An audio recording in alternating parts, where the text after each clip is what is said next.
2023 October 7-ന് 5000-ഓളം റോക്കറ്റുകൾ ഉപയോഗിച്ച് Hamas ഇസ്രയേലിനെ ആക്രമിച്ചു. ഈ ആക്രമണത്തിന് ഹമാസ് പ്രധാനമായും ഉപയോഗിച്ച ഹോം മെയ്ഡ് റോക്കറ്റാണ് ഖാസം. ഇവ നിർമ്മിക്കാനായി ഹമാസ് വീടുകളിലും അവരുടെ ക്യാമ്പുകളിലും എളുപ്പം ലഭിക്കുന്ന പഞ്ചസാര എത്തിക്കുന്നു. ഇതിനൊപ്പം മിക്സ് ചെയ്യാനായി കാർഷികാവശ്യത്തിന് വളമായി ഉപയോഗിക്കുന്ന പൊട്ടാസ്യം നൈട്രേറ്റും സംഘടിപ്പിക്കുന്നു.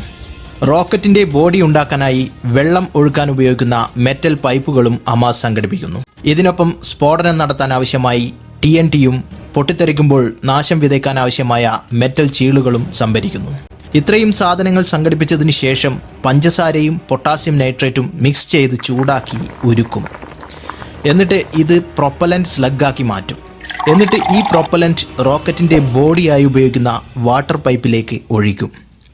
ഈ ഒഴിച്ച പ്രൊപ്പലൻറ്റ് കത്തുമ്പോഴാണ് റോക്കറ്റിന് ദൂരേക്ക് പറന്നു പോകാൻ കഴിയുന്നത്.